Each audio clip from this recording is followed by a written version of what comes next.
넘어 부흥을 계승하십시오 라는 제목으로 말씀을 증거합니다.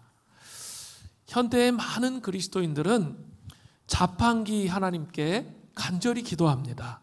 물론 의도야 좋지만 안타깝게도 이것은 무지의 결과입니다. 버튼만 제대로 누르면 하나님은 구하는 것을 기계적으로 내놓으셔야 합니다. 그러나 교회사 안에서 신실한 그리스도인들은 신앙에 다른 씨름을 했습니다. 신앙이라는 것은 하나님을 내 뜻대로 행하게 하시는 것이 아니라 우리가 자아에 대해서 죽어서 하나님의 뜻을 수용하는 것이 신앙입니다. 이게 대단히 중요한 말입니다. 16세기의 영성가 로렌조 스코플리는 이런 말을 했습니다. 하나님의 뜻을 굽혀 당신의 뜻에 맞추는 것이 아니라 당신의 뜻을 하나님의 뜻에 일치시켜야 합니다. 이것이 말씀 묵상과 기도 중에 당신의 초점이 되어야 합니다. 우리 묵상 훈련하고 있죠? 그것의 초점은 내 생각이 아니라 하나님의 뜻에 초점이 맞추어져야 한다는 거죠. 그럴 만한 이유가 있다는 거예요. 당신의 뜻은 이기심으로 오염되고 변질하여 걸핏하면 오류를 범할 뿐만 아니라 자기가 무엇을 구하는지조차 알지 못할 때가 있습니다. 그러나 하나님의 뜻은 형용할 수 없는 선과 늘 합치됨으로 결코 오류를 범할 수가 없습니다. 이런 이야기를 했습니다. 내 뜻에 맞춰진 신앙생활이 아니라 하나님의 뜻에 맞춰진 신앙생활이 중요하다는 것이죠. 혹여나 어떤 사람이 내 뜻은 하나님의 뜻과 같다 이렇게 말하는 사람을 만나면 어떻게 해야 돼요? 쫓아가시면 망합니다. 그렇지 않다라는 거죠.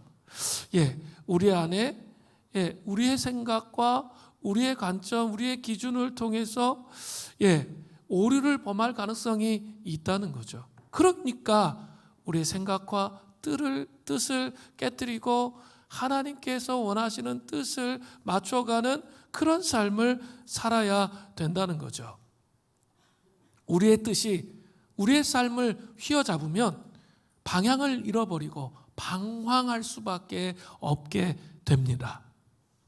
이번 주 수요일 중보기도 모임 때 함께 기도하면서 하나님께서 깊이 깨닫게 하신 것이 있습니다. 우리는 전교인 수련회 이후에 하나님께서 부흥을 주실 것을 기대했습니다. 강력한 하나님의 임재 안에서 예배하고 하나님께서 우리의 삶을 형통케 하실 것 이런 것들을 바라보았습니다. 그러나 막상 돌아와서 보니까 금요심야 기도회, 주일 예배, 새벽 기도의 현실은 제가 생각했던 것보다는 좀 무력하고 우리 성도님들이 무력하고 침체에 빠져 있는 모습을 보게 되었습니다. 왜 이런 일들이 일어나는 걸까? 그 어느 때보다도 금식하고 기도하며 하나님께서 역사하실 것을 바라보고 형통케 하실 것을 보았는데 왜 이런 일이 일어나는 걸까? 상당히 고민을 했습니다. 전교인 수련회 이후에 부흥을 위해서 우리는 더 깊이 기도하면서 말씀을 묵상하면서 훈련의 영성으로 좀 재빠르게 나아갔어야 하는데 임직투표 때문에 그렇게 하지 못했습니다. 3주간을 그렇게 지나다 보니까 한 박자가 늦었죠. 한 6월부터 훈련을 하게 되었습니다. 그렇게 되니까 우리도 모르게 말씀 묵상과 기도 생활을 서서히 놓게 되고 임직 투표한다고 3주간의 시간이 흐르다 보니까 우리 마음속에 나도 모르게 인간적인 생각이 많이 흘러 들어왔습니다. 그러다 보니까 하나님의 뜻대로 부흥을 기다리며 나아가는 삶을 살아야 되는데 자연스럽게 나도 모르는 사이에 인간적인 생각과 방식이 들어오니까 그런 삶을 살아가지 못하게 하는 거죠.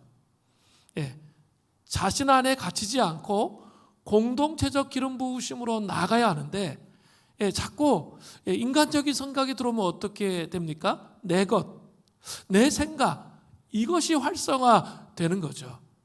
그러면 어떻게 됩니까? 자기 힘이 들어가잖아요. 그러면 지치고 힘이 들어요. 그리고 피곤함이 배가가 됩니다. 뭔가 내 생각, 내 감정으로 뭔가를 하려고 하면 지치고 힘이 들고 피곤함이 다가오는 것이죠. 금요심야 기도회 때 다시 한번 우리의 생각과 우리의 관점을 우리에게서부터 우리가 전체적으로 다시 눈을 들어서 하나님 앞에 나아갈 수 있도록 그런 성령의 기름 부으심을 구하니까 조금은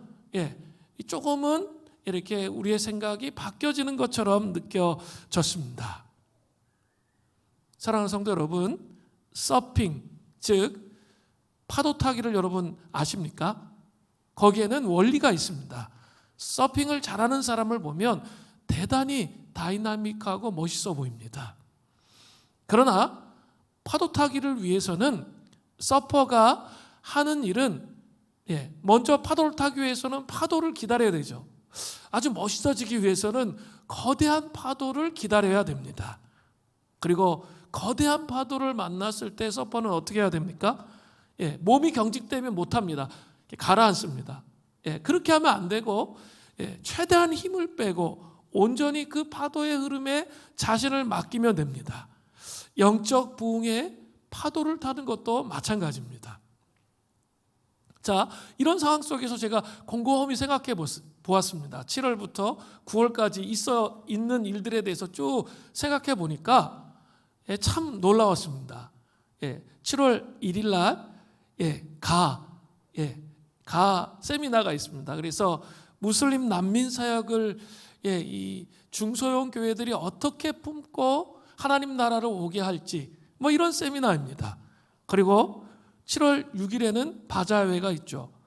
바자회는 특별히 이렇게 우리 투르키의 난민들을 위한 헌금으로 전액 사용되어질 겁니다. 일부는 탈북민 목사님도 같이 가시는데 거기에 좀 후원도 좀 하면서 앞으로 내년부터 이 탈북민들이 좀 이 무슬림 사역을 볼 수 있도록, 특별히 젊은 청소년들이, 탈북민 청소년들이 좀 무슬림 사역을 볼 수 있도록 하는 일들, 이런 일들을 계획 중입니다.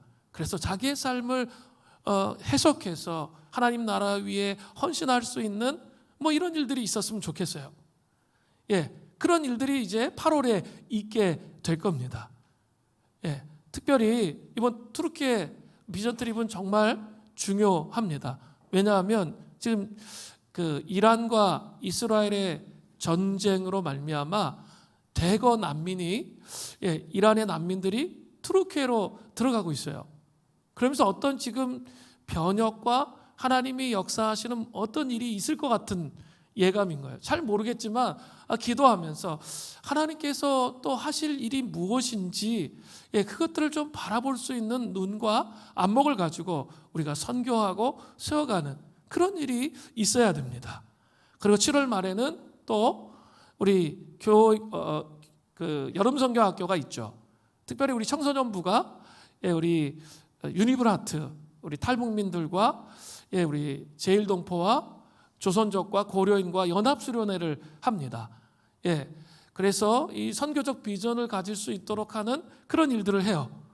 그리고 9월에는 제가 본의 아니게 시찰장을 맡아가지고 미자립교회 목사님들 이렇게 자립교회 목사님들 함께 가는데 미자립교회 목사님들을 좀 이 선교적 비전을 세우기 위해서 태국에 가서 선교적인 비전을 보고 좀 힐링할 수 있는 시간을 갖도록 하는 그런 일들을 할 예정입니다.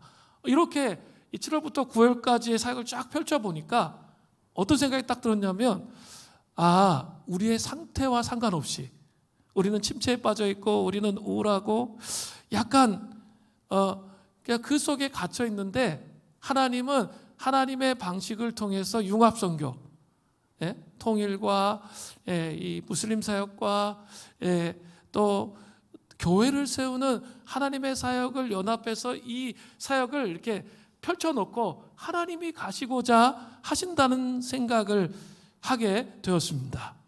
문제는 우리들입니다. 하나님은 그냥 하나님 방식대로 부흥의 파도로 우리 가운데 역사하시는데 우리는 우리 생각 속에 갇혀서 우리의 침체된 마음, 우울한 마음 속에 갇혀 있다면, 그죠? 예, 그렇게 갇혀 있다면 우리의 삶에 아무 영향도 주지 못할 수 있다는 거죠. 하나님이 원하시는 건 뭘까요? 그 흐름에 같이 올라타는 거예요. 공동체의 부흥의 파도에 같이 올라타면서 나의 삶의 문을 여는 거예요. 그래서 나 혼자 힘써서 열려고 하면 안 열립니다. 그런데 하나님의 가치에 자기의 삶을 내어드리면 있죠. 놀라운 것은 우리의 삶과 인생의 문제를 열 수 있다는 거죠. 혼자 막 힘쓰고 열려고 하니까 안 되는 거죠. 하나님 그렇게 우리에게 부흥을 주시려고 계획한 것이 아니에요. 우리의 생각들을 완전히 깨뜨리고 무너뜨려서 하나님께 집중해서 하나님이 원하시는 것에 같이 나아갈 때 우리의 삶을 여시는 거예요. 이 원리를 여러분이 알고 계셔야 됩니다. 오늘 본문은 이스라엘 왕 다윗의 유언의 말씀입니다. 다윗 왕은 초대 왕인 사울 왕으로부터 물려받은 것이 별로 없습니다. 사울 왕 때 이스라엘은 정규군도 별로 없었어요. 그리고 정부 국가 조직도 완성되지 않은 엉성한 상태였습니다. 사울 왕은 사실 이스라엘의 초대 왕이었지만 그냥 총사령관 정도 수준이었어요. 그러니까 다윗 왕은 사울 왕으로부터 나라를 인수받았잖아요. 그런데 마이너스 통장을 물려받는 것과 마찬가지죠. 제대로 잘 국가가 세팅되어져 있지 않은 상태에서 인수인계를 받은 거죠. 그러나 다윗은 하나님의 마음에 합한 사람이 되었어요. 그죠? 자기 생각이 아니라 하나님께서 정말 원하시는 생각에 자기를 맞췄는데, 그렇게 살아온 삶을 통해서 이스라엘의 영적 부흥의 기틀을 마련하게 된 거죠. 아무것도 없었는데, 마이너스 통장 받았는데 하나님의 마음에 합한 삶을 계속 살아감을 통해서 이스라엘의 영적 부흥의 기틀을 마련하는 삶을 살았다는 거죠. 다윗 왕은 자기 다음 왕인 솔로몬 시대에 이스라엘에 정말로 이제는 영적 부흥의 기틀을 마련한 정도 수준이 아니라 위대한 영적 부흥이 일어나기를 원했습니다. 그래서 아들 솔로몬에게 유언을 하는 거죠. 개인적인 유언을 하는 거죠. 그런데 그것은 단지 그냥 물질적 차원의 유언이 아니라 영적 장애물을 넘어 부흥을 계승하는 거죠. 부흥의 토대를 놨으니까 부흥을 유지시키고 계승해야 할 필요가 있었잖아요. 그것을 위한 유언이었다는 거죠. 함께 살펴보겠습니다. 첫 번째는 영적 장애물을 넘어 부흥을 계승하기 위한 첫 번째는 하나님의 명령을 지켜 행해야 합니다. 열왕기상 2장 1절을 보세요. 다윗이 죽을 날이 임박하매 그의 아들 솔로몬에게 명령하여 이르되, 다윗은 죽을 날이 임박하여 아들 솔로몬에게 개인 유언을 합니다. 그것이 열왕기상 2장 2절부터 9절까지의 내용입니다. 이 유언의 특징이 있습니다. 2절부터 4절은 하나님과 수직적 차원의 유언이에요. 이 수직적 차원의 관계 안에서의 유언. 그리고 5절부터 9절은 수평적 사람과의 관계 차원에서 영적 장애물을 제거하면서 부흥을 계승하기를 원하는 유언입니다. 먼저 이 수직적 차원의 유언을 살펴보겠습니다. 사람이 죽을 때 마지막으로 당부하는 유언은 대단히 중요한 말을 하죠. 죽을 때 가장 중요한 말을 하잖아요. 내 인생을 핵심으로 딱 정리하는 그런 말을 할 겁니다. 지금 그 말을 하고 있는 거예요. 열왕기상 2장 2절을 보세요. 내가 이제 세상 모든 사람이 가는 길로 가게 되었으니 너는 힘써 대장부가 되고. 수직적 차원의 유언에서 다윗은 먼저 자신도 세상 모든 사람들처럼 죽음의 길로 가게 되었다 이렇게 말합니다. 그리고 솔로몬에게 뭐라고 말하죠? 대장부가 되라고 말하고 있습니다. 이 대장부는 좀 강한 남자가 되라는 거죠. 다윗이 솔로몬에게 왕위를 이양했을 때 솔로몬은 20살도 채 되지 않았습니다. 그렇기 때문에 다윗은 솔로몬이 유약하다라고 생각을 했던 것 같습니다. 그러면서 그에게 당부하고 싶은 말을 합니다. 이스라엘의 영적 장애물을 넘어 부흥을 계승하기 위해서는 반드시 솔로몬 왕에게 있어야 할 중요한 덕목이 있다는 거예요. 열왕기상 2장 3절부터 4절이 나오죠. 내 하나님 여호와의 명령을 지켜 그 길로 행하여 그 법률과 계명과 율례와 증거, 이건 다 같은 말이죠. 하나님의 율법을 의미하죠. 증거를 모세의 율법에 기록한 대로 지키라. 그럼 그리하면 내가 무엇을 하든지 어디로 가든지 형통할지라. 분명한 약속이에요. 무엇을 하든지 어디로 가든지 형통할지라. 여호와께서 내 일에 대하여 말씀하시기를 만일 내 자손들이 그들의 길을 삼가 마음을 다하고 성품을 다하여 진실이 내 앞에서 행하면 이스라엘 왕위에 오를 사람이 내게서 끊어지지 아니하리라 하신 말씀을 확실히 이루게 하시리라. 아주 중요한 말씀을 지금 이야기하고 있습니다. 근데 이 말씀은 모세오경에 신명기에 왕들에게 당부했던 그 말씀과도 통합니다. 신명기 17장 18절부터 19절을 보세요. 그가 왕위에 오르거든 이 율법서의 등사본을 레위 사람 제사장들 앞에서 책에 기록하여 평생에 자기 옆에 두고, 왕은 어떻게 해야 돼요? 평생 하나님의 말씀을 자기 옆에 두어야 돼요. 그리고 그의 하나님 여호와를 경외하기를 배우며, 말씀을 계속 읽으면서 하나님을 경외하기를 배우라는 거예요. 그리고 이 율법의 말씀, 이 율법의 모든 말과 이 규례를 지켜 행할 것이라.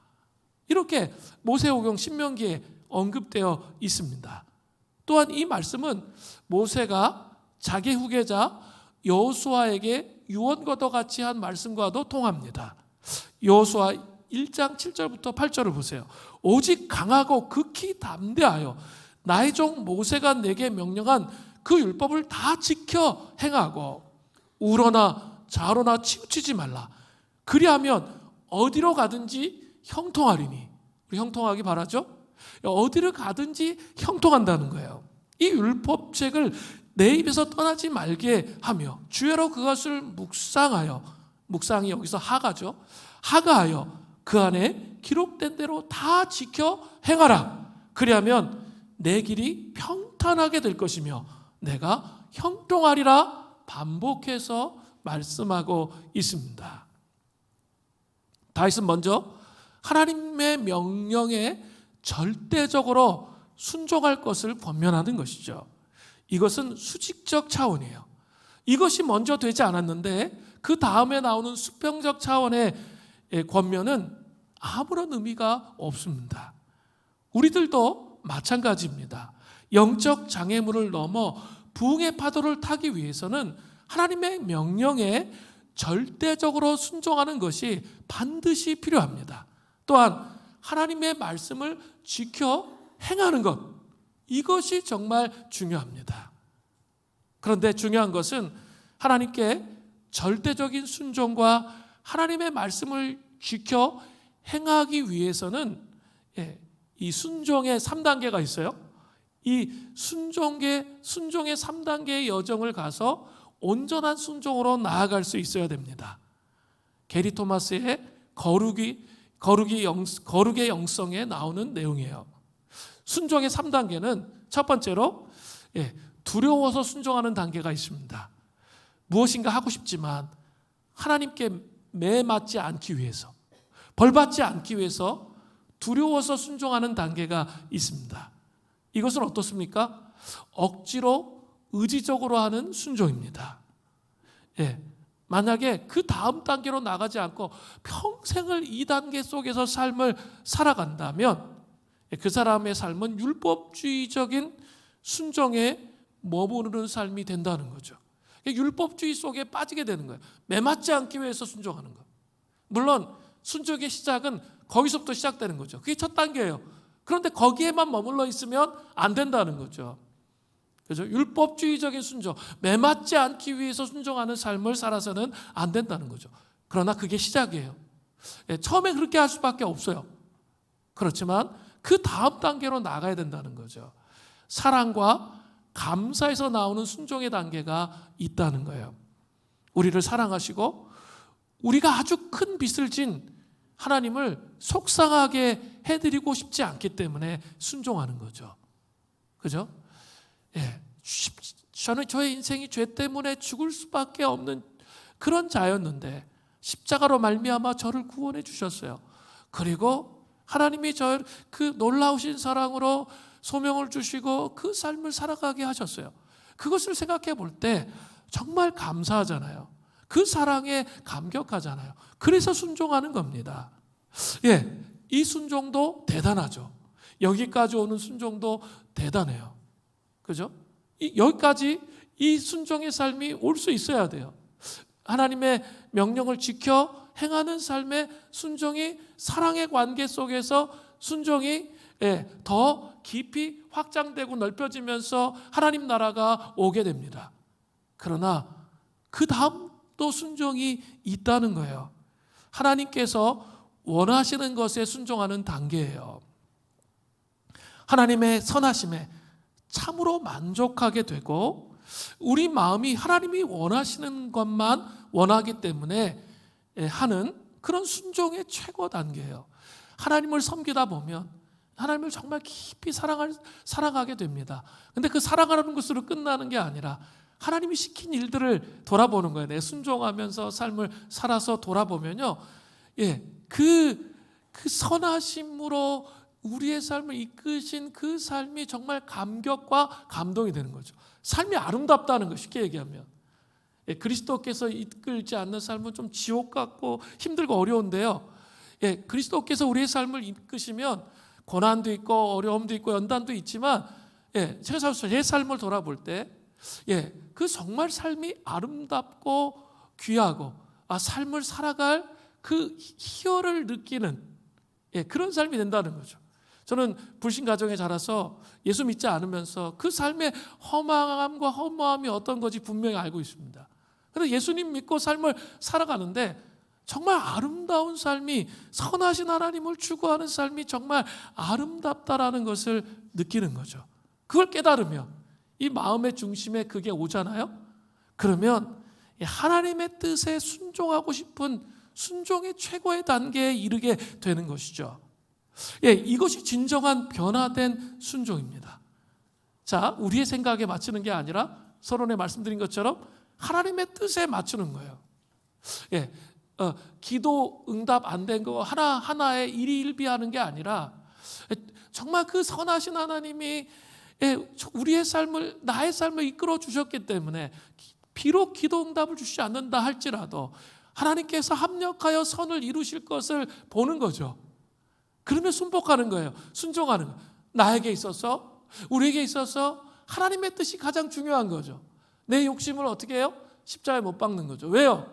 그 욕심대로 살면 내가 겪었던 지옥 가운데 고통이 저의 삶에 있었던 그런 식으로 오기 때문에 그런 것이죠. 말씀 묵상과 기도의 삶의 단계가 기도의 삶이 이러한 단계들을 통해서 진정한 관계 안으로 들어가는 거예요. 하나님은 우리가 사랑의 관계 안에서 하나님의 명령을 지켜 행함으로써 진정한 선하신 하나님을 경험함으로 형통한 인생을 살기를 원하세요. 정말 형통케 하시는 아름답게 하시는 삶을 아름답게 하시는 주님을 만나게 된다는 것이죠. 이것이 영적 장애물을 넘어 부흥을 계승하는 첫 번째 중요한 원리인 거죠. 하나님의 명령을 여러분 어떤 상황 가운데 있다 할지라도 지켜 행하시는 은혜가 있기를 바랍니다. 두 번째는 다윗은 이제 솔로몬이 영적 장애물을 넘어 부흥을 계승하려면 두 번째로 요압과 시므이를 몰아내라고 말하고 있습니다. 저는 이것을 내 마음에 요압과 심우위를 몰아내는 것으로 적용해 보았습니다. 함께 살펴보겠습니다. 이제 다윗은 솔로몬에게 수직적 관계를 얘기했죠. 그것으로 끝나지 않고 이제 수평적 관계 안에서 이스라엘의 부흥을 가져오지 못하게 할 영적 장애물, 즉 몰아내야 할 대상에 대해서 말하고 있습니다. 먼저 열왕기상 2장 5절을 보세요. 수리아의 아들 요압이 내게 행한 일, 곧 이스라엘 군대의 두 사령관 넬의 아들 아브넬과 예델의 아들 아마사에게 행한 일을 내가 알거니와 그가 그들을 죽여 태평시대에 전쟁의 피를 흘리고 전쟁의 피를 자기 허리띠 띤 띠와 발에 신은 신에 묻혔나니.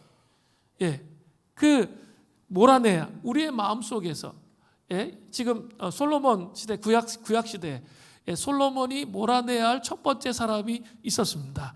그 대상자는 요압이죠. 요압은 다윗의 군대 장관이었어요. 총사령관이었어요. 다윗의 총사령관. 그는 다윗의 누이 수루야의 아들이었습니다. 요압은 사적 감정으로 통일을 가져올 수 있는 절호의 기회를 만들었던 사울의 군대 장관 아브넬을 죽였습니다. 사무엘하 3장 27절을 보세요. 아브넬이 헤브론으로 돌아오매 요압이 더불어 조용히 말하려는 듯이 그를 데리고 성문 안으로 들어가 거기서 배를 찔러 죽이니 이는 자기의 동생 아사엘의 피로 말미암음이었더라. 동생 아사엘을 아브넬이 전쟁에서 죽인 그런 경험이 있잖아요. 그래서 그 원한의 칼을 가른 거죠. 하나님의 뜻이고 나발할 필요 없어. 나는 동생을 죽인 그 원한을 반드시 갚아야 되는 거죠. 그래서 아브넬이 이제 그 이스라엘의 유다가 말고 이스라엘의 북이스라엘의 이 사람들을 이렇게 다윗에게 가지고 와서 왕권을 가지고 와서 굴복하려고 하는 그 시간에 어떻게 했어요? 다윗도 모르게 죽여버린 거죠. 또한 다윗이 압살롬의 반역과 관련된 아마샤 이 군대 장관을 용서했어요. 그럼에도 불구하고 요압은 그 유다 지파 안에 또 군대 장관이 또 하나 또 있는 거죠. 그래서 권세욕과 질투심으로 인해서 그를 죽입니다. 사무엘하 20장 10절 전반절을 보세요.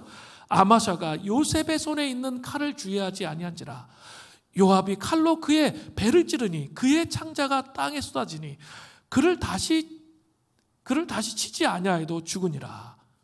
그죠? 그렇게 군대 장관을 죽였습니다. 또 우리 열왕기상 1장에서 봤죠?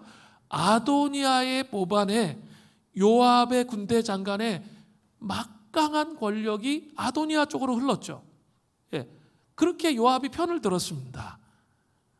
요압의 약점은 하나님 나라보다 항상 개인의 감정 그리고 이해관계, 자기에게 유익이 되는 이해관계가 앞선 사람이에요. 다윗은 그를 제어할 수가 없었습니다. 왜냐하면 다윗이 왕이라 할지라도 총사령관이라는 이 막강한 권력을 제어하기가 힘들었어요. 다윗 왕이 아브넬이 죽었을 때 한 말이 있습니다. 사무엘하 3장 39절입니다. 내가 기름 부음을 받은 왕이 되었으나 오늘 약하여서 수리아의 아들인 이 사람들을 제어하기가 너무 어려우니 여호와는 악행한 자들에게 그 악한 대로 갚으실지로다 하니라. 도무지 요압을 제어할 수가 없다는 거죠. 자기가 제어하면 어때요? 나라 안에 분란이 일어나는 거죠. 큰 손실이 있기 때문에 그렇게 할 수가 없는 거죠. 솔로몬은 이스라엘의 부흥을 가져오는데 그 솔로몬이 이스라엘의 부흥을 가져오는데 영적 장애물로 드러나는 첫 번째로 분명한 사람은 바로 요압이었습니다. 그래서 다윗은 그를 제거해버리기를 원했던 거죠. 그것을 유언하는 거예요. 하나님의 부흥으로 가는데 최대의 걸림돌이 될 거야. 그러니까 그를 제거해야 된다라고 말하는 거죠. 다윗은 솔로몬에게 이렇게 말했습니다. 열왕기상 2장 6절입니다. 내 지혜대로 행하여 너는 지혜 있는 사람이니까 그의 백발이 평안히 스올에 내려가지 못하게 하라. 그러니까 백발로 그냥 천수를 누리고 죽지 못하도록 그렇게 하라는 거예요. 그렇게 유언하는 거죠. 또 이스라엘의 부흥에 영적 장애물에 해당하는 한 사람이 더 있습니다. 그 사람은 시므이입니다. 열왕기상 2장 8절을 보세요. 바울임 베냐민 사람 게라의 아들, 후손을 의미해요. 시므이가 너와 함께 있나니 그는 내가 마하나임으로 갈 때 악독한 말로 나를 저주하였느니라. 그러나 그가 요단에 내려와서 나를 영접함으로 내가 여호와를 두고 맹세하여 이르기를 내가 칼로 너를 죽이지 아니하리라 하였노라. 이게 어디 나오죠? 사무엘하 16장에 나오죠. 아들 압살롬의 반역으로 고통스러운 몽진을 다윗이 떠나고 있는데 그때 온갖 저주를 다 퍼부었던 사람이 누구예요? 시므이예요.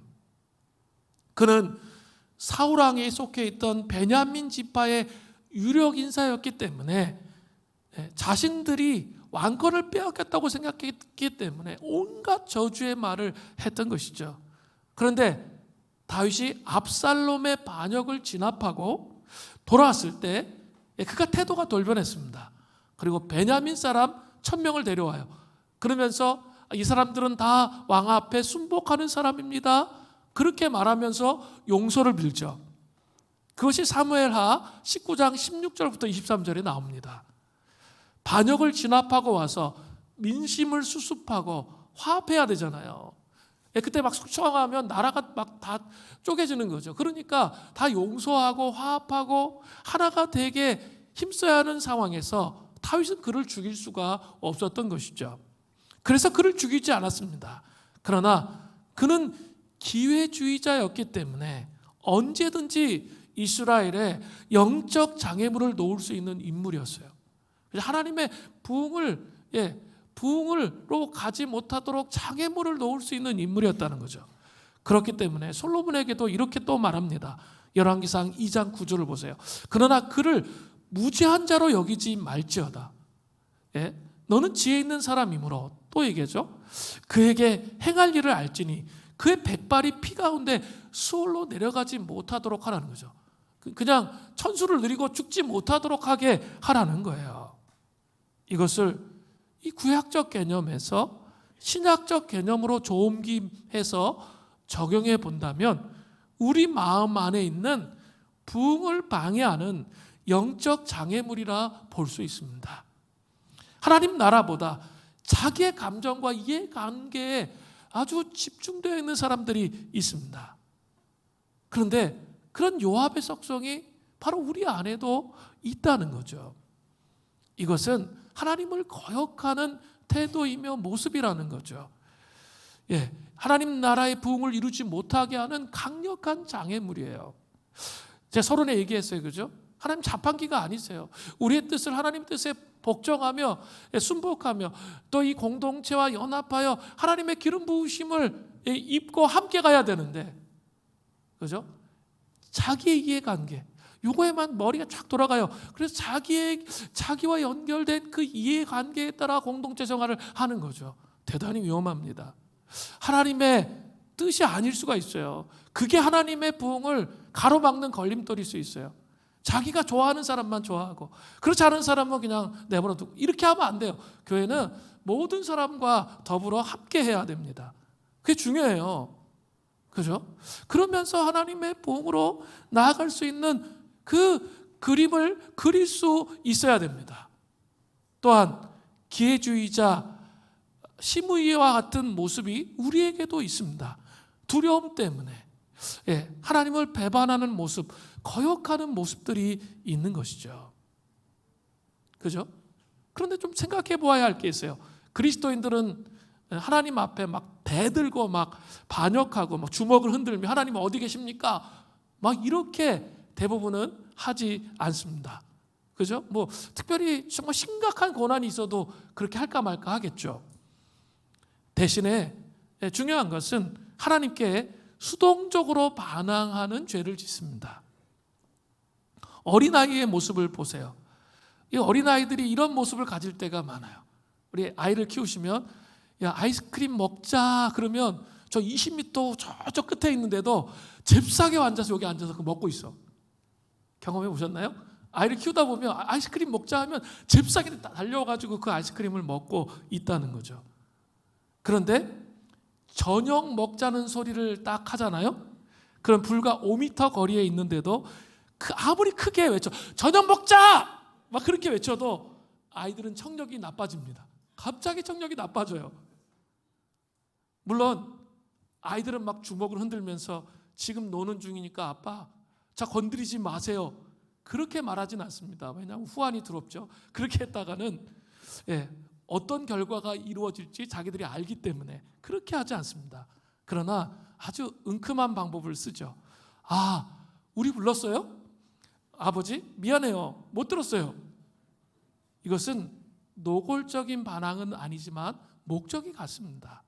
신앙 안에서 우리의 반응은 이러한 것이 아닌지 생각해 보게 됩니다. 요압의 감정과 이해관계의 중요함과 시므이의 기회주의적인 모습은 바로 이러한 우리의 내면의 반항이라고, 타락한 혼에서 나온 반항이라고 볼 수 있습니다. 이것은 하나님의 부흥의 파도를 타는데 아주 심각한 영적 장애물입니다. 이것을 십자가에 못 박고 혼의 타락과, 이런 내 안에 있는 혼의 타락과 영적 싸움을 싸울 때 우리는 부흥의 계승자가 될 수 있는 거죠. 싸워야 돼요. 이것은 하나님이 원하시는 방식이 아니구나. 싸우는 혼의 타락을 벗겨내는 그 싸움을 해야 영적 부흥의 계승자가 될 수 있다는 것이죠. 우리의 마음이 한 마음으로 하나님께 정렬되기를 정말 소원합니다. One accord. 한 마음과 한 뜻이 이 공동체 안에 돼야 돼요. 그래서 하나님께로 정렬되어야 하늘의 문이 열리고 하늘의 기름 부으심이 정말 우리에게 옵니다. 나에게만 집중하면 절대 그렇게 되지 않아요. 하나님의 뜻과 하나님의 기름 부으심이 오는 거죠. 인생의 매듭을 어떻게 풀 수 있겠습니까? 그 인생의 매듭이 왜 나한테 왔는지 그게 해석돼야 되죠. 그죠? 해석되어져야 푸는 거죠. 그죠? 그냥 계속 해석되어지지 않고 계속 가면 풀 수가 없어요. 그것을 풀 수 있는 방법이 뭡니까? 한 마음과 한 뜻이 되어서 우리의 생각을 깨뜨리고 하나님께서 원하시는 것이 무엇인지 듣는 거예요. 그러면 해석되어집니다. 그러면 고통이 있어도 고난이 있어도 그것을 해결해 가고 돌파해 갈 수 있는 힘이 생기는 거예요. 그 은혜가 우리에게 있기를 바랍니다. 다윗은 세 번째로 수평적 관계에서 몰아내야 할 사람들만 이야기하지 않았습니다. 존중이 여길 자를 존중히 여기는 것도 영적 장애물을 넘어 부흥을 계승하는 데 아주 중요한 원리예요. 그래서 이것이 세 번째 원리입니다. 존중히 여길 자를 잊지 마십시오. 열왕기상 2장 7절을 보세요. 마땅히 길르앗 바르실레의 아들들에게 은총을 베풀어 그들이 내 상에서 먹는 자 중에 참여하게 하라. 내가 내 형 압살롬의 낯을 피하여 도망할 때 그들이 내게 왔느니라. 오늘 존중히 여길 자는 누구예요? 바르실레의 아들들입니다. 그들에게 은총을 베풀어야 하죠. 바르실레는 다윗의 아들 압살롬의 반역으로 피난 생활할 때 필요하고 요긴한 것을 다윗 왕에게 가져와서 공개했던 그런 인물입니다. 다윗이 가장 힘들 때 선하신 하나님을 믿고 다윗을 존중해 주었던 사람이 누구예요? 바르실레예요. 그런데 지금 다윗이 유언을 할 상황에는 뭐예요? 바르실레가 죽었어요. 없기 때문에 그의 아들들에게 은총을 베풀어야 한다는 것을 기억해낸 거죠. 그리고 말하고 있습니다. 사실 우리에게도 정말 영적 부흥으로 나아가려면, 영적 장애물을 딛고 부흥을 계승하려면 이런 모습이 필요합니다. 우리 삶에 예수님을 깊이 알 수 있도록 도와주고 힘이 되어준 사람들은 누구입니까? 존중히 여길 자를 잊지 마시기를 바랍니다. 이제 소그룹이 7월이면 한 번 같이 하고 8월에 정리가 되죠. 그동안 몇 년 동안 쭉 소그룹 같이 해왔잖아요. 고우나 즐거우나 기쁘나 슬프나 우울하나 하여간 뭐 상관없이 같이 삶을 공유하면서 소그룹을 같이 해왔습니다. 저는 우리의 삶을 좀 반추하면서 꼭 나쁜 것만 생각해. 그러니까 우리 소그룹은 이래서 안 되고 저래서 안 되고 저래서 안 되면 진짜 안 되는 거예요. 그 말 때문에 묶이는 거예요. 부흥이 묶이는 거예요. 그런데 그게 아니라 정말 그래도 이 사람을 통해서 내가 하나님을 알게 되고 하나님을 깊이 경험한 것에 대해서 여러분 꼭 감사의 고백을 꼭 하시기를 바랍니다. 그거 정말 중요해요. 그렇게 할 때 공동체 안에 부정적인 말이 사라지는 거예요. 공동체는 너무 부정적인 말이 많아. 그러면 그 말로 인해서 공동체가 묶이는 거예요. 그래서 부흥으로 못 갑니다. 그것이 아니라 긍정적인 거 그걸 보는 거예요. 그리고 그렇게 존중해야 할 사람들을 존중하게 될 때 거기에 그 맑은 영의 기름 부으심이 오는 거예요. 공동체 전체가 유기체이기 때문에 거기 안에 기름 부으심이 온다는 거죠. 그래서 부흥으로 갈 수 있게 되는 거죠. 교회 공동체 안에서 그래도 기도해주고 씨름해 주었던 사람들에게 여러분 존중히 여기는 모습을 가지셔야 돼요. 이러한 고백들이 공동체 안에 쌓이잖아요. 부정적인 생각이 쌓이는 게 아니라 매일 앉아서 비판하는 얘기만 해. 그런 모임을 하시면 안 돼요. 성령의 불로 그 부정적인 쓰레기들을 다 날려야 돼요. 그래야 부흥이 옵니다. 영적 장애물을 넘어 부흥으로 계승할 수 있어요. 존중히 여기고 소중히 여기고 우리 서로 그렇게 해야 하나님께서 정말 허락하시는 부흥을 경험할 수 있게 된다는 거죠.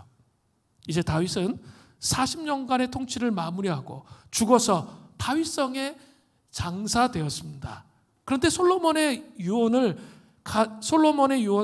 다윗의 유언을 가슴에 새기고 이스라엘을 세워간 솔로몬은 어떻게 되었습니까? 열왕기상 2장 12절입니다. 솔로몬이 그의 아버지 다윗의 왕위에 앉으니 그의 나라가 심히 견고하니라. 이스라엘이 어떻게 됐습니까? 이 유언의 세 가지 말씀을 지키면서 씨름하니까 심히 견고해졌다라고 말합니다. 그리고 이스라엘의 부흥을 계승하여 이스라엘의 최고의 전성기를 맞이하게 됩니다. 그리고 성전을 건축하는 영광을 누리게 되죠. 최고의 전성기와 성전 건축의 영광을 누리게 되는 것이죠. 이런 은혜가 이 공동체 안에 있기를 바랍니다. 나에게 집중하면 안 돼요. 계속 반복했어요. 하나님께 집중해야 돼요. 내 상황이 너무 힘들어. 그렇기 때문에 더 하나님께 집중해야 돼요. 공동체에 집중해야 돼요. 그래야 함께 이 기름 부으심을 통해 이 난관을 넘어갈 수 있게 되는 거죠. 영적 부흥의 계승자가 될 수 있는 것입니다. 마지막으로 솔로몬이 영적 장애물을 넘어 부흥을 계승하기 위해 마지막으로 중요한 것이 하나 더 있습니다. 그것은 솔로몬이 집권을 시작해서 얼마 되지 않아서 일어난 일을 통해서 알 수 있습니다. 뭘까요? 영적 분별력을 길러야 됩니다. 부흥의 시기에 부흥이 사그라지지 않고, 부흥이 좀 왔어요. 근데 그 부흥이 사그라지지 않고 계속 유지되어야 하나님의 영광을 선포하는 그런 교회가 되잖아요. 그러기 위해서는 반드시 모든 성도들이 영적 분별력이 필요합니다. 오늘 본문에는 어떤 일이 일어납니까? 열왕기상 2장 13절부터 25절을 살펴보겠는데, 지난주 강해에서 솔로몬은 아도니아의 반역을 용서하고 집으로 돌려보냈지만 만약에 악한 것, 반역의 그 낌새가 다시 한번 보이면 너는 죽는다, 그렇게 경고했습니다. 그런데 아도니아의 마음속에는 이 악한 것, 정권에 대한 야욕이 불타오르고 있었고 본심을 버리지 못했다는 거죠. 아도니아는 어떻게 하든 자신이 왕위에 오르고자 하는 마음이 있었습니다. 그래서 아주 정말 너무나 교묘한 전략을 핍니다. 원수마귀의 특징이 이래요. 정말 간교한 전략을 핍니다. 그래서 그거를 아리까리해서, 그리고 이게 진짜 어떤 건지 잘 파악이 안 돼요. 처음에 그렇게 반응이 됩니다. 그런 전략을 세우는 거죠. 먼저 솔로몬의 어머니 밧세바에게 가서 수넴 여자 아비삭을 자기의 아내로 달라고 요청합니다. 아비삭은 다윗이 열왕기상 1장에 첩으로 맞이했지만 잠자리를 같이 하지 않았습니다. 아도니아는 왜 밧세바에게 아비삭을 요구했을까요? 수넴 여자를 정말 그 수넴 여자 아비삭을 사랑했기 때문일까요? 결코 그렇지 않습니다. 솔로몬의 왕권 계승을 인정하는 척하면서 아직 권력에 대한 미련을 버리지 못했기 때문에 야욕을 다 드러내지, 야욕을 다 버리지 못했기 때문에 요구한 거죠. 이스라엘의 왕들은 후임 왕이 전임 왕의 후궁들이나 집을 소유할 수 있다는 것을 비추어 볼 때 이 요구는 이러한 야욕을 표현하고 있는 것이라 이렇게 생각해 볼 수 있습니다. 사울의 첩 리스바를 취한 아브넬, 군대 장관 아브넬의 행동이 있어요. 사무엘하 3장 7절에만 나와요. 또 밧세바 사건을 두고 다윗을 책망하면서 사울의 아내들을 다윗에게 주었다, 이렇게 나단이 말하거든요. 그 선지자 사무엘 12장 8절에 그렇게 언급되어 있습니다. 또 예루살렘에 남은 다윗의 후궁들을 취한 압살롬의 행동이 나오죠. 사무엘하 16장 20절부터 22절에 보면 나와요. 이것을 살펴볼 때 자기가 왕이 되었다는 표시라는 거죠. 왕에 오르겠다는 표시예요. 이것을 볼 때 그 아비삭을 요구했다는 것은 자기는 아직도 왕권을 버리지 못했다는 그런 생각이 있다는 걸 보여주는 거죠. 아주 교묘한 거죠. 근데 밧세바는 어리버리했어요. 그래가지고 그게 무슨 의미인지 잘 몰랐어요. 그러니까 와서 얘기했죠. 거기에다가 지금 아도니아는 나이가 20세에 불과한 솔로몬의 나이에 비해 30년이나 더 30세 이상 나이가 많았습니다. 그러니까 50세 이상이 되는 나이였다는 거죠. 할아버지 뻘의 나이였습니다. 그러니까 왕국에서 배운 권모술수에 능한 사람으로 보면 됩니다. 아주 눈구러기처럼 교묘한 사람이었습니다. 자신에게 유리한 전략이 무엇인지 그 전략을 다른 사람에게 드러내지 않으면서 은근슬쩍 요청할 수 있는 사람이에요. 지금 그렇게 속였잖아요. 밧세바를 그렇게 속였습니다. 겉과 속이 다른 그런 사람이었습니다.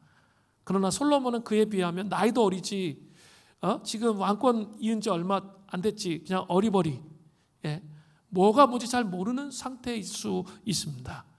그래서 솔로몬 정권이 시작될 때 이스라엘 부흥의 장애물은 원수 마귀로부터 아도니아와 밧세바와 수넴 여자 아비삭의 루트를 통해서 들어온 거죠. 이것을 볼 때 하나님 나라의 부흥은 그냥 주어지지 않고 유지되는 것이 아님을 금방 알 수 있어요. 하나님 부흥이 왔다고 해서 그냥 손 놓고 있으면 안 된다는 거예요. 계속 유지하기 위해서 이 원수 마귀와 영적 싸움을 싸우기 위해 방비를 해야 된다는 거죠. 워낙 교묘한 방식으로 다가오기 때문이죠. 치열한 전략적 수싸움이 벌어진다는 거예요. 지금 그러고 있는 거예요.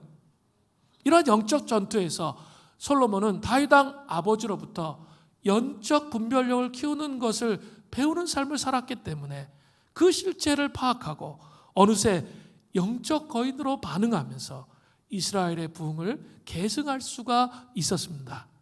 아도니아가 밧세바에게 수넴 여자 아비삭을 자신의 아내로 삼을 수 있게 해달라고 부탁하고 그것을 밧세바가 솔로몬 왕에게 간청했습니다. 그러나 솔로몬은 여전히 어린아이가 아니었습니다.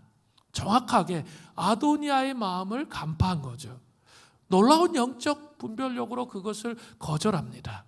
그리고 나서 이스라엘의 부흥의 장애물인 왕위를 노리고 있는 아도니아를 제거하는 장면이 나옵니다. 그게 열왕기상 2장 22절부터 25절이에요. 솔로몬 왕이 그의 어머니에게 대답하여 이르되 어찌하여 아도니아를 위하여 수넴 여자 아비삭을 구하시나이까? 그는 나이 형이오니 그를 위하여 왕권도 구하옵소서. 그뿐 아니라 제사장 아비아들과 수리아의 아들 요압을 위해서도 구하옵소서 하고 여호와를 두고 맹세하여 이르되 아도니아가 이런 말을 하였은즉 그의 생명을 잃지 아니하면 하나님은 내게 벌 위에 벌을 내리심이 마땅하니이다. 그러므로 이제 나를 세워 내 아버지 다윗의 왕위에 오르게 하시고 허락하신 말씀대로 나를 위하여 집을 세우신 여호와께서 살아계심을 두고 맹세하노니 아도니아는 오늘 죽임을 당하리라 하고 여호야다의 아들 브나야를 보내요. 브나야가 누구죠? 경호대장을 보내서 그의 그가 아도니아를 쳐서 죽였더라. 솔로몬과 이러한 놀라운 영적 분별력이, 솔로몬의 이러한 놀라운 영적 분별력이 부흥을 경험하면서 살아가기를 원하는 우리에게도 반드시 필요합니다. 이 분별력이 없으면 부흥을 유지할 수가 없습니다. 마귀의 전략을 잘 간파해야 돼요. 그것은 마귀의 전략을, 우리 삶에 역사하는 마귀의 전략을 잘 간파하는 것은 영적 분별력이 있는 삶이 있을 때만 가능한 거예요. 이그나티우스 로욜라라는 침묵기도를 발견한 세운 그분이 이렇게 말했어요. 이런 말을 했습니다. 예민함과 둔감함에 대한 이야기를 했어요. 그는 이렇게 말했습니다. 원수는 영혼이 둔감한지 예민한지 우리 영혼을 세밀히 살핀다는 거예요. 그리고 영혼이 예민하다면 자신이 보다 쉽게 교란시키거나 무너뜨릴 수 있도록 그 영혼을 극도로 예민하게 만들려고 애쓰는 거죠. 그러니까 막 그 예민함이 너무 도에 지나치도록 만들어서 잠도 못 자게 하고 그 생각 속에 갇히도록 만들게 한다는 거예요. 그게 마귀의 전략이라는 거예요. 그때 정말 어둠의 권세를 십자가의 보혈로 깨뜨리는 그 작업이 반드시 필요하다는 거죠. 그렇게 역사한다는 거죠. 반대로 만약 어떤 영혼이 어떤 죄에도 빠지지 않는 것을 본다면 우리의 원수는 드러나는 죄를 짓게 하지 못할지라도 그러나 어떤 말이나 중요하지 않은 생각이 스며들어 판단을 무디게 함으로써 죄를 짓게 한다는 거죠. 그 영혼이 둔하다면 원수는 더 둔하게 하는 거죠. 그러니까 별로 이렇게 예민하지 않는데 지나가는 말 쑥 하나 던지는 거죠. 공동체 안에 어떤 사람의 말 쑥, 그래 나는 원래 이런 사람이야, 그래 나는 안 돼, 이런 식의 말을 듣고 그 마음속에 새기는 거죠. 그걸 뿜는 거예요. 그러면서 더 둔감하게 하나님 앞에 나가지 못하도록 만든다는 거죠. 이게 원수 마귀의 전략이에요. 생각보다 고단수의 전략을 갖고 있어요. 우리는 너무 쉽게 생각해요. 근데 그렇지 않아요. 엄청나게 강력한 힘으로 다가온다는 거죠. 원수 마귀의 전략은 뭐 하기 위한 거죠? 우리를 파멸시키기 위한 전략인 거죠. 그렇기 때문에 우리가 깨어서 하나님의 뜻을 분별하는 삶을 살아야 돼요. 그 유혹을 물리치고 깨뜨리는 삶을 살아야 되는 거죠. 그러기 위해서 말씀과 기도로 계속 영적인 분별력으로 거룩한 삶을 살아가는, 그냥 말씀과 기도가 더 깊어지면 깊어질수록 우리의 삶을 향한 원수 마귀의 전략, 사람들을 통해서 다가오는 원수 마귀의 전략들을 간파하는 거예요. 그리고 그것을 깨뜨려 나가야 그 영적 부흥으로 나아갈 수 있어요. 직장 생활의 원리도 똑같아요. 가정의 원리도 똑같아요. 그죠? 그냥 막연히 그냥 자녀들 때문에 속상하고 힘들고 어렵고 그럼 머물러 있으면 안 되고 하나님께서 우리의 삶에 전략을 주시도록 그 기도를 해야 돼요. 나로부터 나와서 하나님, 이 자녀를 향한 하나님의 전략이 무엇입니까? 말씀을 가지고 씨름하는 거죠. 그럼 분별력이 생겨요. 그 전략이 생겨요. 남편을 향한 하나님의 계획은 무엇입니까? 우리의 부모님을 향한 하나님의 계획은 무엇입니까? 씨름하셔야 돼요. 그러면 그 분별력이 옵니다. 그래서 그 분별력을 통해서 인내하면서 기도하면서 하나님의 그 영적 장애물을 넘어서 우리 가정 가운데 부흥을 가져오고 우리 교회 가운데 부흥을 가져오고 우리 직장 가운데 이 세상 가운데 부흥을 가져오시는 하나님의 사람들이 되시기를 간절히 바랍니다. 자, 우리 같이 한번 이제 들었던 말씀 기억하고 기도하겠습니다. 우리 함께 기도해 우리 같이 찬양하면서 주님 앞에 서겠습니다.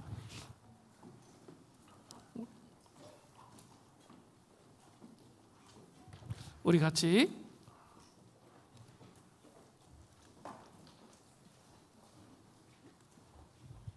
찬양하겠습니다. 우리 함께 기도해 주 앞에 나와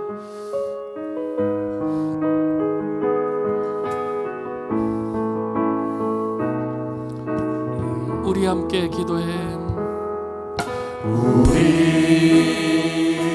함께 기도해 주 앞에 나와 무릎 꿇고 긍휼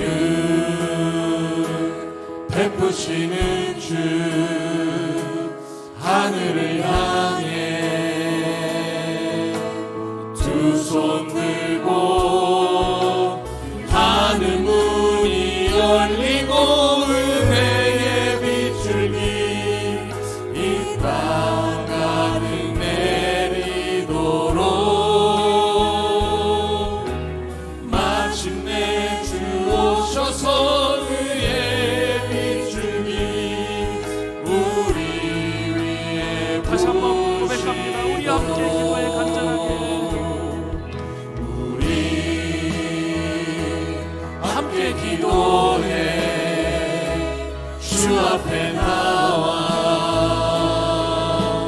무릎 꿇고 긍휼 베푸시는 주 하늘을 향해 두 손 들고 하늘 문이 열리고 은혜의 비춤이 이 땅 가득 내리도록 마침내 주 오셔서 은혜의 비춤이 우리 위에 부시도록 간절하게 주여 삼창으로 좀 기도하면 좋겠습니다. 하나님의 명령을 지켜 행해야 되는데 내 생각 속에 내 관점 속의 가침을 통해 영적 장애물을 넘고 부흥을 계승하지 못하도록 내 속에 고립되어 있던 삶들을 하나님 앞에 회개하며 하나님 아버지 다시 하나님의 말씀을 붙잡고 공동체와 함께 일어나 하나님 아버지 부흥을 계승하는 하나님 그런 자로 세워지게 하여 주시옵소서. 하늘의 문을 여시고 나의 영혼 안에 성령의 기름 부으심을 허락하여 주셔서 아버지 깨어 일어날 수 있는 믿음을 더하여 주시옵소서. 우리 같이 주여 삼창으로 기도합니다.